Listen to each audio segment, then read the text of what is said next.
Bom dia, nós vamos começar agora o segundo vídeo sobre a propagação do potencial de ação usando um programa tridimensional, 3D, e vamos dar sequência ao primeiro vídeo, recordando rapidamente esta parte que se refere ao modelo elétrico do potencial de ação, especificamente agora o modelo elétrico da propagação do potencial de ação. Então nós vamos lembrar que cada segmento da membrana, portanto, lembrando do modelo biológico, voltamos ao modelo biológico, e vocês se lembram que nós dividimos o axônio em segmentos, simplesmente para efeitos didáticos, foi dividido em segmentos, e esses segmentos então eles são sucessivamente atingidos pelo potencial de ação. Então vamos supor então que nós temos aqui o segmento 1, uma zona ativa onde está ocorrendo o potencial de ação. Essa zona ativa ela estimula por sua vez o segmento 2 através de uma corrente que caminha pelo axônio, pelo interior do axônio, e sucessivamente os vários segmentos são estimulados e, portanto, isso leva a uma propagação do potencial de ação. Como vocês podem ver, essa zona vermelha, que é a zona ativa, vai caminhando ao longo do eixo da fibra. E nós já havíamos iniciado a descrição do modelo elétrico, e o que nós vimos então era que esses segmentos que foram descritos no modelo biológico, eles têm a sua contrapartida agora no modelo elétrico, e cada segmento é representado por um conjunto de elementos de um circuito elétrico, e esses elementos agora estão aqui representados de uma forma mais fácil de visualizar. E os elementos eu vou repetir rapidamente: são a capacitância elétrica da membrana, a força eletromotriz da membrana EM, a resistência de membrana RM e os canais, os elementos de circuito que representam os canais voltagem dependentes de importância ou associados ao potencial de ação. Esses canais são os canais de sódio dependentes de voltagem, representados por essa perna do circuito. Aqui nós temos a força eletromotriz do sódio, da bateria de sódio, a resistência conjunta dos canais de sódio. Vamos lembrar que esses canais eles têm uma comporta ou gate de ativação. Esse gate é aberto, ele é ativado pela despolarização da membrana, portanto ele consiste de uma comporta ou gate e de um sensor, que é uma parte da molécula. Nesse caso agora, usando o modelo biológico, é uma parte da molécula sensível ao campo elétrico através da membrana, especificamente sensível ao potencial de membrana, que está representado aqui pelo símbolo VM. Nós não havíamos colocado comporta nos canais de potássio, vamos colocar agora uma comportazinha só para mostrar que os canais de potássio voltagem dependentes também têm uma comporta ou gate de ativação, que também é ativado pela voltagem, pela despolarização da membrana, mas com uma cinética temporal mais lenta. E lembrando também que a bateria correspondente à força eletromotriz do potássio é uma bateria voltada para fora, e ela tem, nesse exemplo, nesse vídeo que nós vamos mostrar agora, ela tem uma força eletromotriz de menos 90 mV. Portanto, EK é o potencial de equilíbrio do potássio, nós vamos usar como menos 90 mV. O potencial de equilíbrio do sódio ENA nós costumamos usar como mais 60 mV. E o potencial de equilíbrio da membrana, ou EM, o potencial de repouso da membrana, nós havíamos usado como menos 70 mV. E finalmente nós temos aqui esta resistência, chamada resistência axial ou longitudinal. E agora nós vamos passar a descrever esses elementos já no seu local dentro do axônio, portanto já fazendo parte de um conjunto de segmentos que representam, mais uma vez, representam os diferentes segmentos que nós havíamos descrito no modelo biológico. Então, cada um desses segmentozinhos, que vocês vejam que estão separados aqui, ele é representado no modelo elétrico por um pequeno circuito elétrico. Como eu já havia mencionado no vídeo anterior, eu omiti do circuito elétrico a perna correspondente aos canais de potássio voltagem independentes, porque esses canais não vão ter uma importância muito, vamos dizer, decisiva na nossa descrição. Portanto, nós não vamos ficar contaminando, por assim dizer, a nossa figura com esses canais. Nós vamos colocar aqui os personagens que nós consideramos como principais, que são o capacitor da membrana, a capacitância elétrica da membrana, o potencial de repouso da membrana, representado aqui, e, evidentemente, os canais de sódio voltagem independentes, que são aqueles canais responsáveis pela fase de despolarização rápida do potencial de ação. E vamos então lembrar que nesse caso, o segmento 1, na nossa descrição, ele corresponde à zona ativa. Portanto, o segmento 1 está representando aquela zona vermelha da zona ativa do modelo biológico. Então, voltando ao segmento 1, nós temos que tomar muito cuidado aqui, porque isso pode levar a uma certa confusão. E então, o segmento 1 corresponde à zona ativa.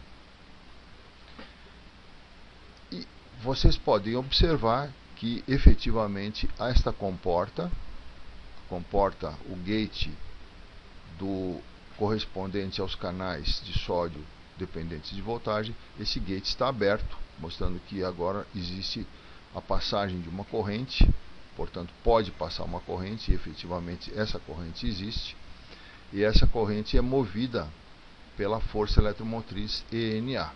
Portanto, uma corrente, nesse caso, no modelo elétrico, é uma corrente elétrica, evidentemente, que é gerada pela bateria ENA e, portanto, ela entra do extracelular, ela entra na célula do extracelular para o intracelular, o citoplasma. Nós vamos ter que dar uma pequena rotação aqui na figura, porque o que acontece é que ficou um pouco escondida esta perna, essa parte inferior do circuito. Nós já vamos resolver esse problema, mas infelizmente isso nos levou a uma pequena contaminação de imagem pela parte de trás da figura. Esse é um probleminha que a gente encontra nos programas em 3D. Nós já vamos resolver esse problema. Na realidade, nós vamos ter que usar mesmo esse ângulo. Não tem jeito da gente escapar desse ângulo agora. Esse ângulo está escondendo essa parte de baixo da perna do circuito correspondente aos canais de sódio, mas não tem importância, vocês vejam que ele está conectado aqui embaixo. Então, prosseguindo aqui na nossa descrição, observem que esta é a zona ativa, e agora, sendo uma zona ativa, ela tem uma polaridade inversa. Portanto, toda essa região do circuito, toda esta parte inferior do circuito, tem um potencial positivo em relação ao potencial do extracelular, que é essa parte do circuito. Então, aqui nós temos uma reversão de polaridade.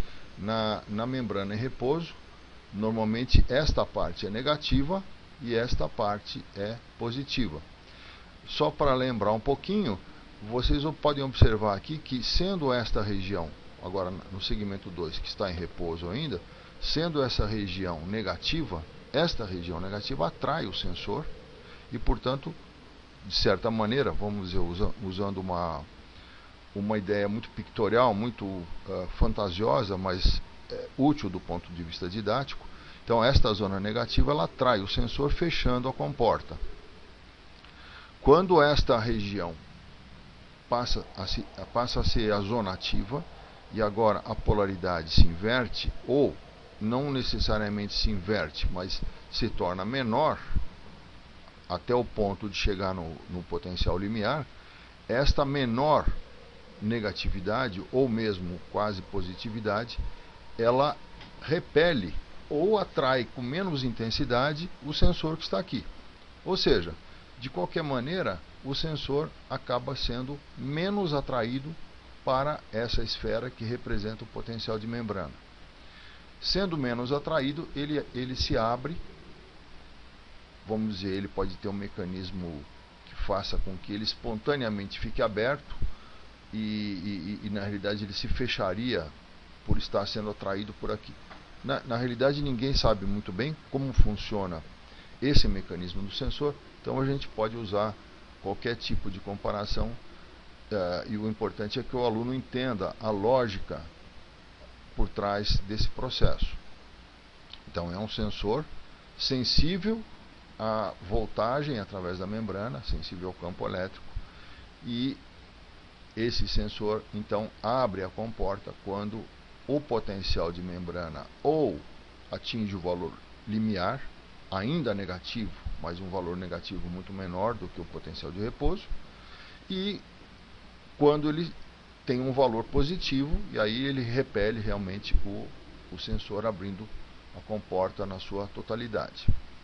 Nós não havíamos considerado, tanto nessa descrição como nessa descrição, a existência da comporta de inativação.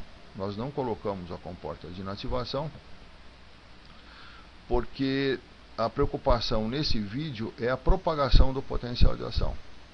Então, a inativação dos canais de sódio ela é importante nesse contexto, no sentido de que depois que ocorre um potencial, após a ocorrência de um potencial de ação na zona ativa, esta zona se torna refratária. Nós temos o chamado período refratário. Mas isso nós não vamos considerar agora. O que eu quero focalizar agora a minha discussão é na questão da velocidade de propagação do potencial de ação. Vamos ver então quais são os fatores que afetam a velocidade com que um potencial de ação se propaga ao longo da fibra.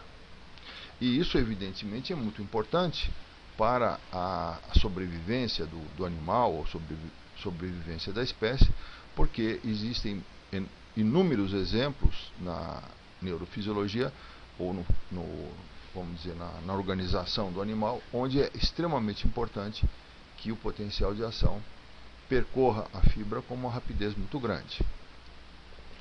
Então, o que nós vamos analisar agora são as chamadas estratégias utilizadas pela fibra para aumentar a velocidade de propagação do potencial de ação.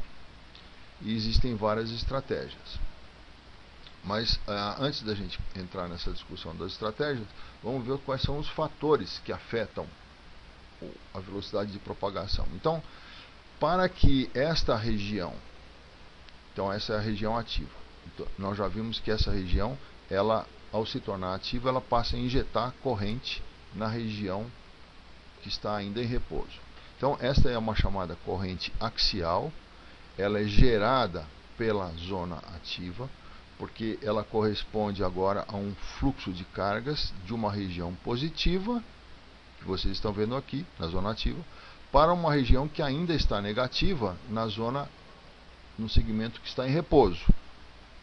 Então, esta corrente axial é a corrente que vai permitir, que vai provocar a estimulação elétrica desse segmento 2, tornando esse segmento 2, gerando um potencial de ação no segmento 2 e tornando esse segmento 2 uma nova zona ativa. E a partir então desse momento, o segmento 2 vai passar a estimular o segmento 3 e assim sucessivamente. Mas antes da gente continuar nessa sequência, vamos ver então de que maneira que esta corrente axial perturba o segmento 2 que ainda está no seu estado de repouso. Então vocês podem ver que essa corrente axial, ela penetra no segmento 2 e ela se divide essencialmente em duas partes. Uma parte que vocês estão vendo com essas setas verdes que estão subindo, chamada corrente capacitiva, ou ICAP. A corrente capacitiva, ela descarrega as placas do capacitor. Portanto, ela diminui a diferença de potencial através da membrana, através de uma descarga das placas do capacitor. Esta corrente é fundamental no papel de provocar a despolarização rápida do segmento 2. Mas uma outra parte da corrente pode sair, e efetivamente sai, para fora da fibra, através da resistência da membrana. Então essa é uma chamada corrente resistiva, que a gente pode até considerar como sendo uma corrente de vazamento, ou uma corrente, vamos dizer, cujo vazamento estaria retardando a propagação do potencial de ação. Vamos explicar por quê. Então vocês vejam que a velocidade de propagação do potencial de ação depende essencialmente da taxa ou do tempo em que a zona, que o segmento 2, leva para atingir o valor limiar. De que maneira que o segmento 2 atinge o valor limiar? Nós já vimos, através da estimulação por esta corrente axial. Então, dois fatores aqui podem retardar. Primeiro nós vamos falar dos fatores que podem retardar ou prejudicar a despolarização rápida do segmento 2.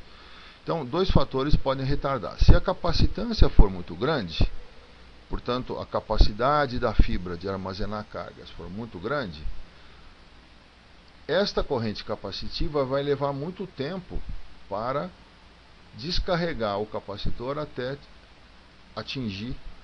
que seja atingido o valor do potencial limiar. Então, uma grande capacitância é um fator que prejudica, que diminui a velocidade de despolarização da fibra e, portanto, é um fator que contribui para a diminuição da velocidade de propagação do potencial de ação. Vamos olhar agora de que maneira que a resistência da membrana pode afetar a velocidade de propagação do potencial de ação. Então, se esta resistência for pequena, ou seja, se for fácil, se existe uma facilidade para a corrente invasar para fora da fibra, essa corrente vai ser, por assim dizer, desperdiçada, uma parte da corrente axial vai ser desperdiçada por esse vazamento, vai fugir, vai sair da fibra e não vai contribuir para a despolarização do capacitor que vocês estão vendo aqui. Então, uma pequena resistência de membrana, uma baixa resistência de membrana é um fator que contribui para retardar a propagação do potencial de ação.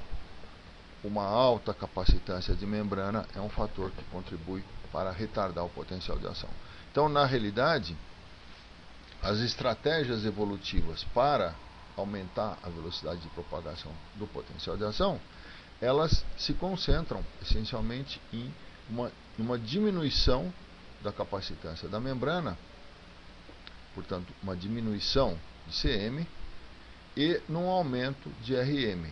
Isso muitos alunos já sabem, isso é uma parte do programa de neurofisiologia, que a mielinização da fibra é uma estratégia evolutiva que leva exatamente a esse tipo de efeito. Na mielinização nós temos uma diminuição da capacitância da membrana e um aumento da resistência de membrana. Vamos ver agora, então, só para finalizar o vídeo, que a taxa de despolarização é o fator do qual depende a velocidade de propagação. Então, essencialmente, a velocidade de propagação do potencial de ação depende da taxa de despolarização da membrana, ou seja, quão rapidamente a membrana consegue se despolarizar por efeito dessa corrente axial.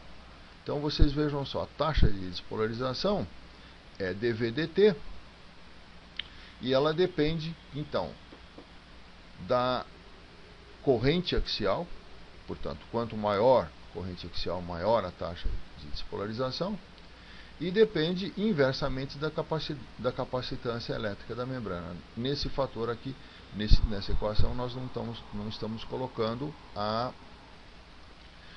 resistência de membrana, mas já uma fórmula que já leva em conta todos esses fatores, e é uma fórmula que vocês podem encontrar em qualquer livro de fisiologia, mostra que a velocidade de propagação do potencial de ação, ela depende, na realidade aqui existe uma raiz quadrada, mas essa raiz quadrada já está englobada nesse fator, nessa constante K, então ela depende da resistência de membrana, portanto no numerador, depende diretamente da resistência de membrana. Quanto maior a resistência de membrana, maior a velocidade de propagação, e depende inversamente da resistência axial. Quanto maior a resistência axial, maior vai ser a dificuldade para a corrente caminhar ao longo dessa fibra. Mas, como nós já vimos, existem outras fórmulas que levam em conta o efeito da capacitância. A capacitância tem que ser considerada também. Essa é uma das fórmulas que a gente considera, e é uma fórmula que existe. Essa fórmula que eu acabei de falar aqui é uma das fórmulas que vocês vão encontrar nos livros texto. Então eu agradeço bastante a atenção de vocês e nós vamos ficando por aqui.